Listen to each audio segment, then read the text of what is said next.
എല്ലാം പ്രിയപ്പെട്ട കൂട്ടുകാർക്കും ഏറ്റവും പുതിയ വീഡിയോയിലേക്ക് സ്വാഗതം. കീം കാറ്റഗറി റാങ്ക് ലിസ്റ്റ് സംബന്ധിച്ച് കൂടുതൽ കാര്യങ്ങളാണ് ഈ വീഡിയോയിലൂടെ നിങ്ങളിലേക്ക് പങ്കുവെക്കാൻ പോകുന്നത്.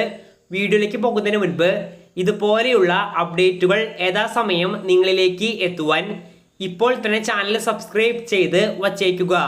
അപ്പോൾ നമുക്ക് നേരെ വീഡിയോയിലേക്ക് പോകാം. ഈ വർഷത്തെ കീമിൻ്റെ അലോട്ട്മെന്റ് അഡ്മിഷൻ പ്രോസസ്സുകൾ ആരംഭിക്കുന്നതിന് മുൻപായി ഇപ്പോൾ ഔദ്യോഗികമായി തന്നെ കീം കാറ്റഗറി റാങ്ക് ലിസ്റ്റ് പ്രസിദ്ധീകരിച്ചിട്ടുണ്ട്. കീമിൻ്റെ ഔദ്യോഗിക വെബ്സൈറ്റിലൂടെ തന്നെ ഡൗൺലോഡ് ചെയ്ത് നോക്കാവുന്നതാണ്.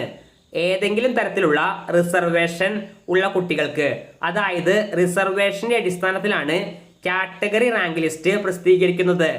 കാറ്റഗറി റാങ്ക് ലിസ്റ്റിലെ ഓരോ റിസർവേഷനും എത്ര കുട്ടികൾ ഏതൊക്കെ റാങ്കുകളിലാണ് അവർ ഉള്ളതെന്നും കൃത്യമായി തന്നെ നൽകുന്നുണ്ട്. ഇതിൻ്റെ പ്രാധാന്യം എന്താണെന്ന് പറയുന്നതിന് മുൻപ് നിങ്ങൾ അലോട്ട്മെന്റിന് വേണ്ടി ഓപ്ഷൻസ് നൽകുമ്പോൾ വളരെ പ്രധാനമായിട്ടും നോക്കുന്ന കാര്യമാണ് ലാസ്റ്റ് റാങ്ക് ഡീറ്റെയിൽസ്. ഇപ്പോൾ കോളേജ് ദോസ് എന്ന പ്ലാറ്റ്ഫോം അവരുടെ സ്വന്തം വാട്സപ്പ് ബോട്ടിലൂടെ കഴിഞ്ഞ വർഷങ്ങളിലെ എല്ലാം ലാസ്റ്റ് റാങ്ക് PDF-കൾ വളരെ ഈസി ആയിട്ട് തന്നെ നൽകുന്നുണ്ട്.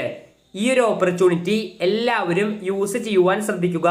ലിങ്ക് വീഡിയോയുടെ താഴെ ഡിസ്ക്രിപ്ഷൻ ബോക്സിലും കമന്റ് ബോക്സിലും നൽകിയിട്ടുണ്ട്. കീമിൻ്റെ കാറ്റഗറി റാങ്ക് ലിസ്റ്റിന്റെ പ്രാധാന്യം എന്താണെന്ന് വെച്ചാൽ നിങ്ങൾക്ക് തന്നെ കൃത്യമായി തന്നെ നോക്കി അറിയുവാൻ സാധിക്കും.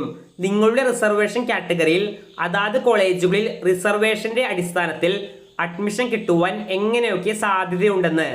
എന്നാൽ വിദ്യാർത്ഥികൾ പ്രത്യേകം മനസ്സിലാക്കുക, പ്രധാന റാങ്ക് ലിസ്റ്റ്, അതായത് നേരത്തെ പ്രഖ്യാപിച്ച റാങ്ക് ലിസ്റ്റിലെ റാങ്ക് തന്നെയായിരിക്കും അഡ്മിഷൻ പ്രോസസ്സുകൾക്ക് പരിഗണിക്കുന്നത്. അപ്പോൾ ഈ വീഡിയോ ഇവിടെ അവസാനിക്കുന്നു. കാറ്റഗറി റാങ്ക് ലിസ്റ്റ് നോക്കിയതിനു ശേഷം അതുമായി ബന്ധപ്പെട്ട് എന്തെങ്കിലും തരത്തിലുള്ള സംശയങ്ങൾ ഉള്ളവരാണെങ്കിൽ കമന്റ് ബോക്സിൽ ചോദിക്കുക. ഒപ്പം കോളേജ് ദോസ്ത് പ്ലാറ്റ്ഫോം യൂസ് ചെയ്യുവാനും ശ്രമിക്കുക. നന്ദി.